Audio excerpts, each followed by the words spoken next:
What's up guys, Chris Lang here, and today I'm going to be going over what often gets overlooked in making a good video, and that's lighting and audio. So if you guys are looking to step up your YouTube quality, having good audio and good lighting is a good place to start. And if you've been on YouTube, you've probably seen guys like MKBHD or Peter McKinnon. They all got the best lighting, the best equipment, and the best audio setups. So you guys probably think it either one, costs a lot of money to achieve this look, and two, it takes a lot of practice and takes a lot of time. But today I'm going to show you guys that it's actually pretty easy and it's actually pretty affordable to pretty much generate the same look as here. So we're starting off with lighting. Now this video I have is pretty much just the key light. So if I turn this off, you're gonna see that nothing's on the screen.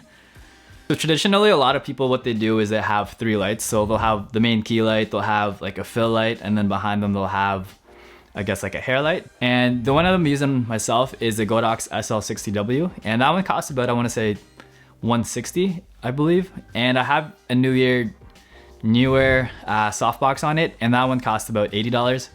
Again, you could get cheaper alternatives. There are softboxes for about $50 if you wanted, or even as low as $30.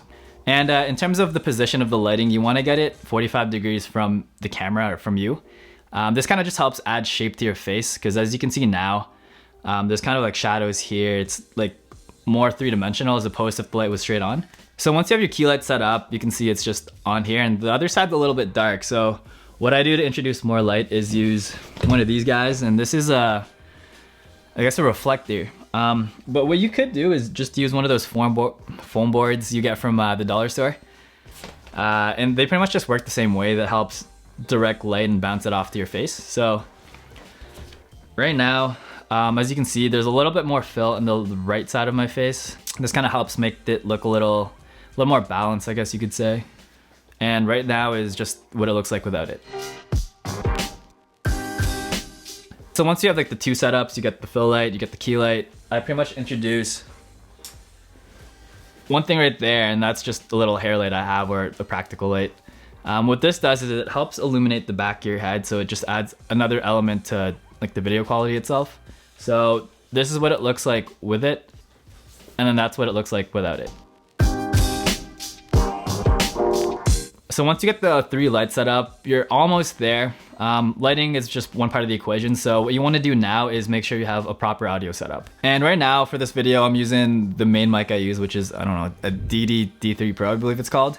But that's more of an expensive option. If you're looking to save money, you can go with alternatives such as Rode. And the Rode Video Micro is a mic that you could actually replicate a high quality sound, such as this mic, but also pay about half or more than half the price as this mic.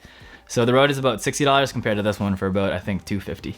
And the best way to set up audio is I have mine on a boom arm, as you can see here. Oh, there we go. With this, it kind of helps ensure that the mic's as close to his face as possible, because the closer the mic is to your face, the better the quality of audio.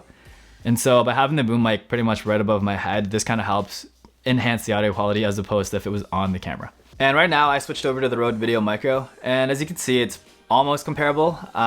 You don't really need to spend all this money on an audio equipment when you pretty much have this alternative for $60. When it comes to the audio levels, you want to make sure you kind of have an eye on the meter itself. I like to keep the meters at around -6 to -12, just to make sure that you don't get any like distortion if you're talking a little too loud, and it kind of helps like edit a little better in post. The way that I connect my mic is using one of these, I think it's an auxiliary cord. You get it from Amazon, and I picked this guy up for about $15.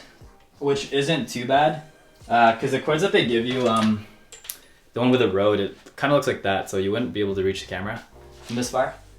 So yeah, you kind of just get the cord, loop it around this pole, and then plug it in. So in total, you could probably spend about, like I said, $100 on the audio setup. The Rode Video Micro being $60, the boom arm and the cord itself is about another $40. So rather than paying for an expensive mic, you could just get away with this and save yourself a lot of money. And if you're thinking this only works because I have a good camera, I'll switch this out so you could see with an iPhone, but this whole setup right here, you don't really need a good camera to make it work.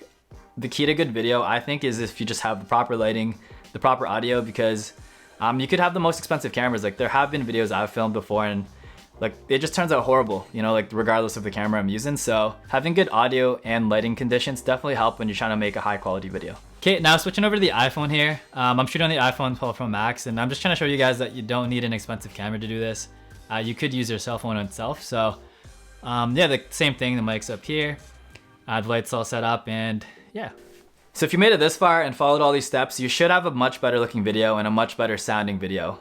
Like I said, these tips are definitely not for someone that has to spend thousands of dollars or thinks you need to be professional at it.